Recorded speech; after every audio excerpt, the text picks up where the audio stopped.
अगर विज्ञान के लिए कोई चीज जो अभिशाप बन के सामने आ रही है, वो भी हमारे सुरक्षा के विभाग से, तो वो है न्यूक्लियर बॉम्ब्स। आप यकीन नहीं करोगे, लेकिन कुछ ही सालों में ये बॉम्ब्स कितने शक्तिशाली हो गए हैं। ये कहानी स्टार्ट हुई थी 1939 में, जब यूएसए और सोवियत यूनियन में एक रेस सी लगी हुई थी पहला न्यूक्लियर बॉम्ब बनाने की। इस प्रोजेक्ट में यूएसए के साइंटिफिक लीडर थे रॉबर्ट ओपेनहाइमर और सोवियत यूनियन के थे जर्मन साइंटिस्ट वर्नर हाइजेनबर्ग। दोनों रिसर्च ग्रुप्स जानते थे कि जब हेवी रेडियो एक्टिव एटम्स जैसे यूरेनियम 235 या प्लूटोनियम 239 दो एटम्स में स्प्लिट होते हैं, तो भारी मात्रा में ऊर्जा रिलीज होती है, जो कि नॉर्मल केमिकल रिएक्शंस में रिलीज हुई ऊर्जा से 5 करोड़ गुना ज्यादा होती है, और ये एनर्जी गैमा रेडिएशंस के रूप में निकलती है। इन अदर वर्ड्स, हम यही न्यूक्लियर बॉम्ब्स के जरिए कुछ पल के लिए पृथ्वी में साक्षात सूरज का ही उत्पादन कर सकते हैं। लेकिन हाइजेनबर्ग कभी भी इस भयानक बॉम्ब को पूरी तरह नहीं बना पाए। इनफैक्ट ओपेनहाइमर ने ये कर दिखाया,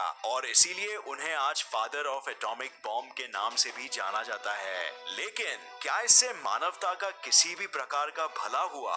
वेल, आइए जानते हैं कि ये बॉम्ब्स इंसानियत के लिए और इस पृथ्वी के लिए कितने क्रूर हो सकते हैं। 6 अगस्त 1945 को वर्ल्ड वॉर 2 के दौरान यूएसए ने जापान के एक शहर हिरोशिमा पर पहला न्यूक्लियर बॉम्ब ड्रॉप किया, जिसका कोर यूरेनियम से बना था। यह बॉम्ब का नाम लिटिल बॉय था और इसके ब्लास्ट की क्षमता 15,000 किलोटन टीएनटी के धमाकों के बराबर थी। ब्लास्ट के दौरान इसने 63 टेराजूल्स एनर्जी रिलीज की और करीबन 1,35,000 लोगों की इसके कारण मृत्यु हो गई। आप सबको ये जानकर आश्चर्य होगा कि इस धमाके में सिर्फ 1.38% यानी सिर्फ 0.7 ग्राम्स यूरेनियम का ही फिजन हो पाया था, और इतने में ही इसने ये विशाल सा धमाका कर दिखाया। यूएसए द्वारा अगला बॉम्ब जापान के नागासाकी शहर पर 3 दिन बाद 9 अगस्त 1945 को गिराया गया। इस बॉम्ब का कोर प्लूटोनियम से बना था और इसे द फैट मैन के नाम से भी जाना जाता है। इस ब्लास्ट की क्षमता 21,000 किलोटन टीएनटी के बराबर थी। ब्लास्ट के दौरान 96 टेराजूल्स की एनर्जी रिलीज हुई थी और ये करीबन 75,000 लोगों की मृत्यु का कारण बना था। ये बॉम्ब हमारी सभ्यता पर उपयोग किया गया आज तक का सबसे घातक बॉम्ब था। पर क्या ये अब तक का सबसे शक्तिशाली बॉम्ब रहा है? बिल्कुल नहीं। इसके बाद जो परीक्षण हुए हैं, उसने इंसानियत के भविष्य पर ही प्रश्न खड़े कर दिए हैं, क्योंकि अब एटम बॉम्ब्स नहीं बल्कि वैज्ञानिक हाइड्रोजन बॉम्ब्स बनाने की रेस में लग गए। ये बॉम्ब्स बिल्कुल उसी रिएक्शन से काम करते हैं जिस रिएक्शन से हमारे सूरज को शक्ति मिलती है, हाइड्रोजन एटम्स के आपस में फ्यूज होने से, और इसीलिए आप इनकी शक्ति का अंदाजा लगा सकते हो।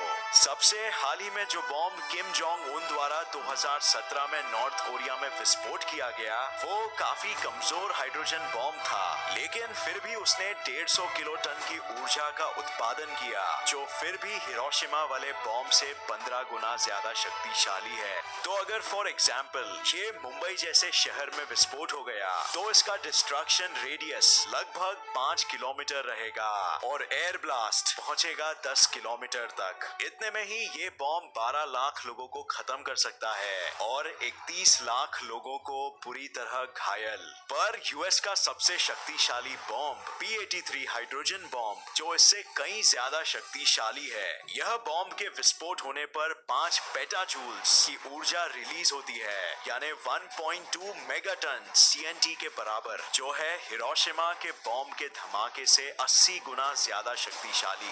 ये बॉम्ब अगर कभी किसी शहर में गिराया गया, तो 10 से 12 किलोमीटर के रेडियस में जीवन लगभग खत्म कर देगा। उससे भी दूर पहुंचेंगे इसके रेडिएशंस, जो चमड़े को 3rd डिग्री बर्न्स दे सकते हैं, और इसके शॉक वेव्स जो भारी मात्रा में तबाही मचा देंगे। यह घातक बॉम्ब 36 लाख लोगों को खत्म कर सकता है और 55 लाख लोगों को घायल। पर सबसे पहला हाइड्रोजन बॉम्ब जो यूएस द्वारा टेस्ट किया गया था, वो था ईवी माइक मार्शल आइलैंड्स में, और वो इससे भी कहीं ज्यादा शक्तिशाली था। इसके विस्फोट की शक्ति थी 10.4 मेगाटन TNT के ऊर्जा बराबर, यानी इसका ब्लास्ट रेडियस कुछ इस तरह दिखेगा, जो 30 किलोमीटर के दायरे में इंसानियत की भारी तबाही मचा देगा।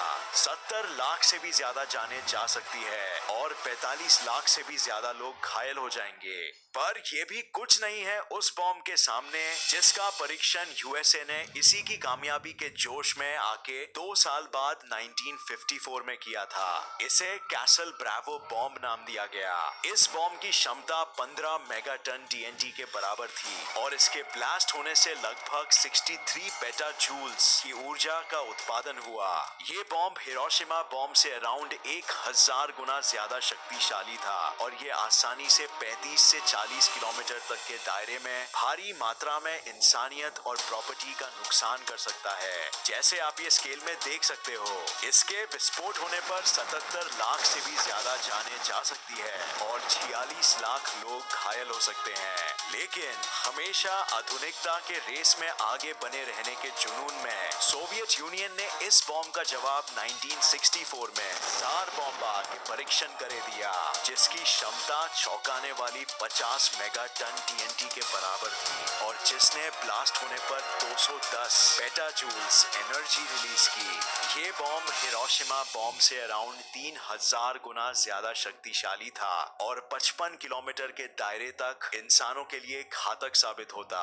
ये बॉम्ब अकेला ही 1 करोड़ 10 लाख से भी ज्यादा जानें ले सकता है और 51 लाख से भी ज्यादा लोगों को घायल कर सकता है। पर वैसे ये बॉम्ब असल में 100 मेगाटन का था, बट यूएसएसआर ने सिर्फ टेस्टिंग के लिए जानबूझ के इसे 50 मेगाटन का रखा ताकि ज्यादा तबाही ना मचे। तो असल में इस बॉम्ब की शक्ति होती इससे भी 2 गुना ज्यादा, यानी 100 मेगाटन की, जो हिरोशिमा बॉम्ब से एटलीस्ट 6500 गुना ज्यादा शक्तिशाली होता। उसका ब्लास्ट रेडियस कुछ ऐसा दिखता, 65 किलोमीटर से भी ज्यादा चारों बाजू से फैला हुआ, 1 करोड़ 39 लाख जाने ले सकता है और 52 लाख से भी ज्यादा लोगों को घायल कर देगा।